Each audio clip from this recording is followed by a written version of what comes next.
Assalamualaikum warahmatullahi wabarakatuh. Perkenalkan, nama saya Davarus Nugroho, nomor absen 7 dari kelas 12.1. Izin menjelaskan tentang apa itu IP address. Yang pertama, kita perlu tahu nih apa itu IP address. IP address sendiri adalah label numerik yang ditetapkan pada setiap interface perangkat yang terhubung ke jaringan. IP address ini bukan milik komputer secara keseluruhan, tetapi melekat pada interface yang digunakan perangkat untuk berkomunikasi. Kemudian ada fungsi IP address. Yang pertama itu ada untuk identitas, memungkinkan perangkat saling mengenali satu sama lain untuk berkomunikasi dalam suatu jaringan. Yang kedua ialah pengalamatan atau addressing, memberi alamat bagi server atau perangkat sehingga dapat diakses melalui sebuah jaringan. Kemudian ada jenis-jenis IP address. Yang pertama ialah IP private. Itu digunakan dalam jaringan lokal atau LAN dan tidak bisa diakses melalui internet karena bersifat privat. Yang kedua ada yang IP public, dapat diakses langsung melalui internet, digunakan oleh server, router, atau perangkat yang melayani publik, biasanya mahal dan diberikan oleh ISP. Yang kemudian ada versi IP address. Yang pertama ada IPv4, yaitu panjang 32 bit, terdiri dari 4 blok angka disebut oktet. Misalnya 192.168.0.1. Kemudian notasi angka desimal hasil konversi dari angka yang dinamakan angka biner.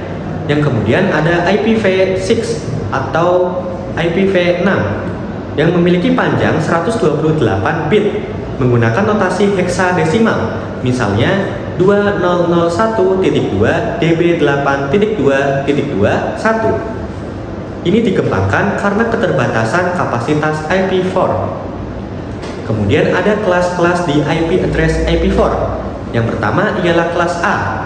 Kelas A ini memiliki sedikit jumlah jaringan, namun banyak host per jaringan. Rentang angkanya ialah 0.0.0.0 sampai 127.255.225.255. Kemudian yang kedua ialah kelas B. Jaringan dan host ini seimbang. Rentang angkanya yaitu 128.0.0.0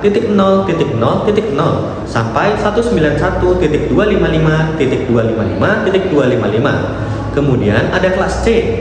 Banyak jumlah jaringannya, namun sedikit host per jaringan. Rentang angkanya ialah 192.0.0.0 sampai 223.255.255.255. Kemudian yang terakhir adalah kelas D dan E. Ini sama untuk multicast dan riset khusus. Namun rentang angka kelas untuk kelas D 224.0.0 sampai 239.255.255.255. Kemudian yang terakhir ada rentang angka untuk kelas E, yaitu 140.0.0 sampai 255.255.255 sampai 255. Kemudian ada istilah penting nih dalam IP address. Yang pertama itu host address. Host ini apa? Adalah alamat unik untuk tiap-tiap jaringan. Kemudian yang kedua ialah network address atau untuk identitas suatu jaringan. Kemudian yang terakhir ada broadcast address, alamat untuk mengirim data ke semua perangkat dalam satu jaringan. Nah, ada nih contoh untuk menentukan IP address. Misalkan ada jaringan IP address 192.168.1.0/24.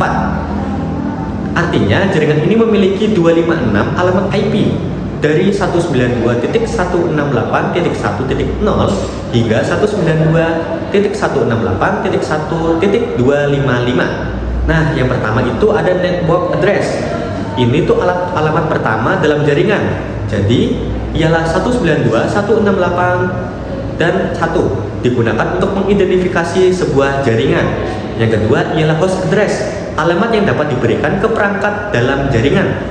Nah, rentang hostnya yang valid berarti 192.168.1.1 hingga 192.168.1.254. Contohnya misal komputer A menggunakan 192.168.1.1. Nah, sedangkan yang printer menggunakan 192.168.1.2. Kemudian yang terakhir nih, ada yang namanya broadcast address. Ini adalah alamat terakhir dalam sebuah jaringan. 192.168.1.255 itu adalah broadcast address karena digunakan untuk mengirim data ke semua perangkat dalam sebuah jaringan. Kemudian kita bisa lanjut. Nah, kita bisa nih menggunakan pengaturan IP address di Windows. Yang pertama, pengaturan IP ini dapat dilakukan di control panel. Kemudian lanjut ke yang namanya network and sharing center. Ada dua opsi pengaturannya nih. Yang pertama, dinamis atau otomatis. Ini menggunakan DHCP. Yang terakhir itu ada statis atau manual. Nah, IP ini ditetapkan secara tetap oleh sang pengguna. Nah, sisa terakhir yaitu kesimpulan. Jadi kesimpulannya adalah IP address ini adalah dasar dalam komunikasi jaringan, penting untuk memahami perbedaan jenis dan fungsi-fungsinya tadi. Kemudian yang terakhir ialah pemahaman tentang subnetting, gateway, dan konfigurasi lainnya akan dibahas di video selanjutnya. Terima kasih, kurang lebihnya mohon maaf. Wassalamualaikum warahmatullahi wabarakatuh.